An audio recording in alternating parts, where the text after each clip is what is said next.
Thank you very much. This is the ninth content strategy meetup event. Thank you very much for coming. I'm really excited by the turnout here. This is a topic that I'm very passionate about, content strategy in higher education. Mainly because I've worked in higher ed for over 12 years, so I have a stake in making it better. Currently, I'm an independent consultant helping higher education institutions with their content strategy. But I'm not the only one here that loves higher ed web content. My co-host here, Georgy Cohen, is the manager of web content and strategy at Tufts University. Georgy, you want to introduce yourself? Sure. I'm Georgy Cohen. I'm the manager of web content. Well done. I worked at Tufts for about 6.5 years, so I have a hand in our social media content, top-level web content, online news, digital signage, a whole bunch of different content buckets. Before that, I have a journalism background. I used to work at Boston.com. I got a journalism degree from BU. So a lot of what I try to do is try to bring higher ed up to speed with the expectations that our different audiences have for content delivery and content types in media in general. So that's the niche that I try to carve out. But I love working in higher ed. It's there's so many stories that you just see walking down a hall or across campus or anywhere, and it's such a challenge to try to figure out how to communicate all those different stories to the whole range of audiences that we have. But it's a pretty fun challenge also. So that's kind of what I try to do in my role at Tufts. Cool. Recently, George and I teamed up and we launched a website called Meet Content. And its aim is to empower higher education to create and sustain web content that works, which is the theme for tonight's event. This is also kind of our launch party.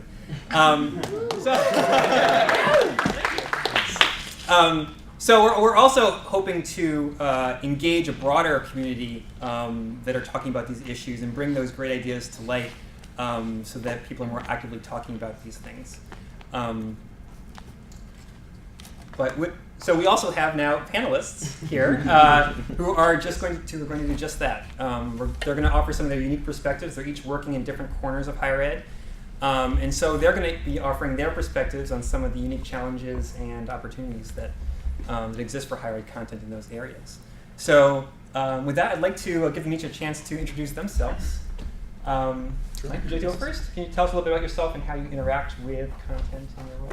Sure. I'm Petroff. I'm the web manager for enrollment at Emerson College. And I work in the enrollment office, so my job depends on whether or not we have incoming students coming in every year, building in a class. So a lot of what I do is promoting different content, pieces of content that are built within our marketing office to our incoming students. So a lot of prospective student outreach. And I also work with both incoming graduate students and undergraduate students. So it's two very different populations that I'm marketing to on a daily basis. And also on top of that, I'm a member of the social media committee on campus. I was kind of the thorn in the side of Emerson saying we need to get started in social media about 1.5 years ago. Now it's growing and maintained every day between me and a couple other people on campus. Charna? Hello, I'm Charna Westervelt. I'm the Director of Internal Communications at Wellesley College, and I work with content in a variety of ways. All of which I would say support my role as helping to shape the voice of the president of our college as well as the voice of the institution. This is a fairly new role for me. It's actually a new role or a new position at Wellesley. I've been there just since January, so I'm still kind of learning myself. But it's been really, really exciting and really great. And thank you to Rick and Georgy for inviting us here and for having this launch party. I've been trying to get Charna to come to it. That's right. You had to put her up on. But I finally God, what's to say about me? But no, thank you very much, and I'm looking forward to this discussion and from learning from everybody up here. Thanks for being part. Cool. Okay. I'm Nathaniel Boyle. I've been at BU for just under 3 years. I've worked in editorial, and I'm currently in the office of interactive design. So I've worked with writers and journalists on story ideas and developing angles, and then currently I'm working more on like the web side of things, producing Bostonia Online, which is our alumni magazine website, and out of interactive design, I worked with PR to establish a consistently branded social media presence for BU the past few years, and it's really grown. It's been really cool to watch that, and yeah, it's just been kind of like, I think I've had my hands in a number of different content strategy buckets. As I was telling Rick, it was like I didn't actually recognize that I was working in content until about 6-8 months ago, and then I was all of a sudden realizing that was like the core product that was coming out, and that you can repackage it, but it's always just about the content. So it's become kind of a real focus for me recently. So that's me. Hi. Samantha, Snitow. I work at Tufts University in the office. I share a wall with Georgy. I work with young alumni and Boston most specifically. I've been at Tufts for 4 years now. I'm also a Tufts young alumna myself, so I'm my own constituency. Work with content, basically trying to engage our alumni, try to figure out what information is going to get their attention, is going to get them engaged, get them back involved through volunteering, participating, and ultimately giving. We're going to focus on 3 topics: branding, content creation, and governance.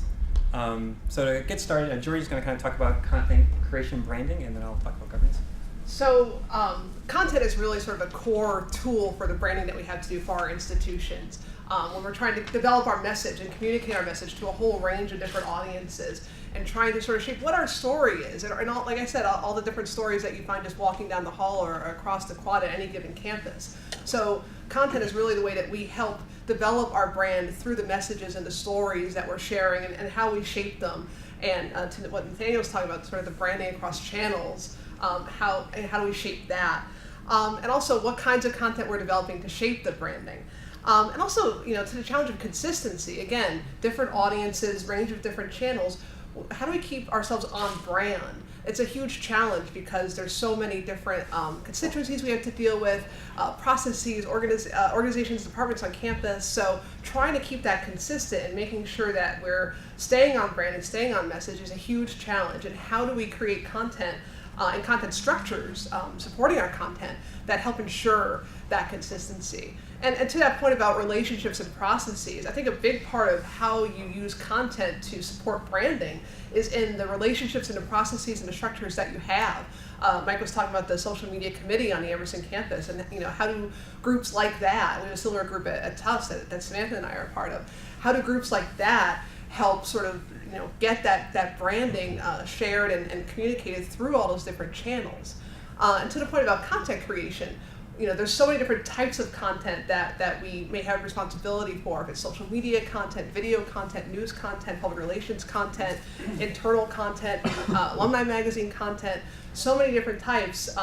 So how do we keep all that straight? Not only just keeping it on brand, but how do we ensure that we have the staff and the resources to support the development of all that content? And again, with the audiences, alumni, prospective students, prospective graduate students, internal, external, alumni, students, there's a whole range of audiences that we have to account for. And what is the best content that's going to convey our brand and convey our message and convey our stories to all those different audiences?